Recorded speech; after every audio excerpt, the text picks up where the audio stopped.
Hello friends, myself Dr. Savita Kumari, Senior Consultant Obstetrics and Gynecology, Delhi NCR।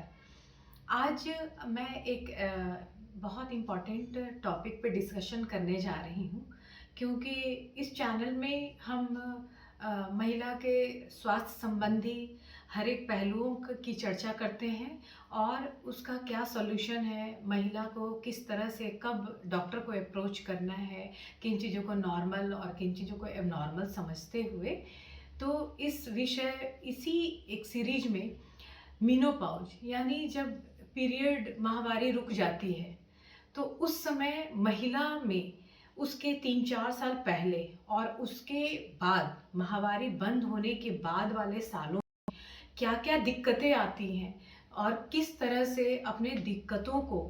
Cope up करें, अपने health को बचाते हुए भी, हेल्थ की सुरक्षा रखते हुए भी, और कब हमें अपने घरेलू उपायों से, अपने कुछ आदतों को बदलने से, अपने रूटीन डेली रूटीन में कुछ चीज़ों को शामिल करने से किस हद तक हम मेनोपॉज में होने वाले प्रॉब्लम का सलूशन कर सकते हैं, इस विषय पे चर्चा करेंगे। और कब हमें दवा की ज़रूरत पड़ती है, जिसको हार्मोन रिप्लेसमेंट थेरेपी कहते हैं। तो सबसे पहले जाने हमारे भारत देश में लगभग जो एज होता है वो 45 से लेकर 55 साल के एज के बीच में ये रेंज माना जाता है कि इस 10 सालों के बीच में कभी भी मेनोपॉज हो सकता है। लेकिन औसतन जो हम लोग सबसे ज़्यादा महिलाओं में जो हम एज देखते हैं वो 46-47 ईयर्स में उनके पीरियड बंद होते हैं। ये पीरियड बंद होने के 3-4 साल पहले से ही महिलाओं में कुछ कुछ चेंजेस शुरू होते हैं, जैसे उनका इरिटेशन बढ़ जाता है, मूड स्विंग्स होना शुरू हो जाता है, उनका अपने पार्टनर की तरफ आकर्षण कम हो जाता है, थोड़ा वेट गेन होने की टेंडेंसी हो जाती है, जॉइंट्स पेन बढ़ने लगते हैं, बात बात में घबराहट सी होने लगती है। जो महिला पहले स्ट्रॉन्ग फील किया करती थी वो वीकनेस फील करती हैं, उनको थोड़ा सा सराउंडिंग से बहुत ऐसा लगता है कि सपोर्ट नहीं मिल रहा है और परेशान होती हैं, मूड स्विंग, इरिटेशन वगैरह सब होता रहता है। ये तो इसमें हमें क्या करना है कि ये मेनोपॉज एक ऐसी प्रक्रिया है जो कि अवश्यंभावी है, यानी कि ये आपकी लाइफ में आनी ही आनी है। तो उसके लिए क्या करना है कि 3-4 साल, जैसे ही 40 साल से आप ऊपर होते हो, तो आप अपने रूटीन में क्या होता है कि मेनोपॉज की वजह से जो हार्मोन होता है, sex hormone, specially estrogen, progesterone, उनकी कमी से, मेनली वो भी है एस्ट्रोजन, उसकी कमी से क्या होता है कि हार्ट कमज़ोर होने लगता है, कार्डियोवैस्कुलर प्रॉब्लम होने लगता है, शरीर में खून थक्का बनने की टेंडेंसी बढ़ जाती है। जो ज़्यादा रेस्ट करते हैं वो थक्का बन के कहीं ब्रेन में जाकर स्ट्रोक कर सकता है, हार्ट में जाके हार्ट फेलियर, पल्मोनरी एम्बोलिज्म कर सकता है, या शरीर के किसी हिस्से में एम्बुलेंस जाके उस शरीर का काम करना बंद करवा सकता है। तो ये सब चीज़ें भी हो सकती हैं। तो उसके लिए क्या करना है महिला को 3-4 साल, जैसे 40 साल हुआ, वो अपने को एक्टिव रखेंगे सबसे पहले, क्योंकि एक्टिव रखेंगी तो जो माहवारी बंद होने के बाद जो वेट गेन करने की टेंडेंसी होती है या मूड स्विंग्स होता है, वो एक्टिव रखने का मतलब हो गया कि आप जितना टॉलरेट कर सकते हो उतना एक्सरसाइज करिए, योगा करिए। तो इन चीज़ों से थोड़ा, और दूसरा क्या है कि एक हार्ट का इश्यू हो जाता है पीरियड बंद होने के बाद, दूसरा बोन कमज़ोर हो जाता है, और जो बहुत छोटी-छोटी चोट की वजह से भी बोन के फ्रैक्चर हो जाते हैं, जॉइंट्स पेन, ऑस्टियोआर्थराइटिस वगैरह। और ये सब सारे एक्चुअली होता है कि बोन का जो मास होता है वो कम होना शुरू हो जाता है, उसमें कैल्शियम प्रोटीन का डिपॉजिशन कम होने लगता है और टूट फूट ज़्यादा होती है। इसकी वजह से बोन कमज़ोर हो जाते हैं, और थोड़ी सी चोट लगने के बाद भी,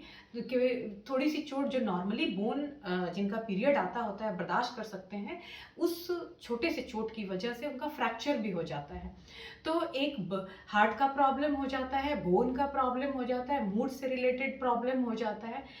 फोर्थ क्या होता है कि नीचे के एरिया में ड्राइनेस शुरू हो जाती है। ड्राइनेस की वजह से बार बार उनको यूरिन का इन्फेक्शन होता है। हस्बैंड से रिलेशन बनाते समय बहुत ड्राइनेस, बहुत ज़्यादा पेन होता है, क्योंकि नेचुरली जो लुब्रिकेशन होता है वो हार्मोन मेडिएटेड ही होता है, सिक्रीशन होता है, तो हार्मोन की कमी होने की वजह से ये सब चीज़ें हो जाती हैं। तो ये जो 4-5 चीज़ें हैं, इनका अगर हम बचाव कर लें तो बहुत हद तक हम हार्मोन रिप्लेसमेंट थेरेपी से बच सकते हैं। तो एक तो आपको करना है कि वेट एक्स्ट्रा पुट ऑन नहीं करना है, उसके लिए एक्टिव रहना है, एक्सरसाइज, योगा, और डाइटरी हैबिट में आप तली बघारी भुनी हुई चीज़ें, बाहर जो पैकेज्ड फूड है जिसमें हेवी अमाउंट में सैचुरेटेड मतलब जमाव होने वाला फैट है, जो कि बॉडी में डिजॉल्व नहीं होता है जल्दी, डिपॉजिट बस होता है, वो सब फैट वाली चीज़ें, पैकेज्ड फूड बिल्कुल बंद कर दें। फ्रेशली प्रिपेयर्ड घर का, जिसमें आपका कैल्शियम रिच हो, प्रोटीन, हाई प्रोटीन हो, कैल्शियम हो, ऐसे डाइट अपने आप रूटीन में शामिल करें। मौसमी फलों का इस्तेमाल करें, हरी साग सब्जियों का इस्तेमाल करें, दूध, कैल्शियम, ये सब लें। नॉनवेज अगर लेते हैं तो आप बिल्कुल नॉनवेज लिए और बहुत अच्छे से लें, प्रोटीन, एग लें, फिश लें, चिकन, मटन सब आप यूज कर सकती हैं, बट बहुत हाई स्पाइसी और इन चीज़ों को, ऑयली चीज़ों को ऑयल या स्पाइसेस डालकर जो बनाते हैं उसको अवॉइड करना है। तो डाइटरी हो गया, एक्सरसाइज हो गया। अगर उसके बाद भी मीनो और वेट आपने कंट्रोल किया हुआ है तो बहुत हद तक आपका 80-90% प्रॉब्लम सॉल्यूशन हो जाता है। लेकिन अगर आपको मीनोपॉज हो गया तो, और आपको सिम्टम्स आ रहे हैं जैसे बोन का वीकनेस, बहुत जॉइंट्स पेन, थोड़ा सा चलने पे भी आपको परेशानी हो रही है, तो आप ऐसी स्थिति में अपने डॉक्टर से सलाह लें, डॉक्टर से मिलें। वो आपको कैल्शियम और विटामिन D3 सप्लीमेंट्स देंगे। अगर उसके बाद भी प्रॉब्लम रहता है तब हार्मोन देने की ज़रूरत पड़ती है। हार्मोन में मोस्टली डिपेंड करता है कि अगर आपका यूट्रस है, यानी बच्चेदानी है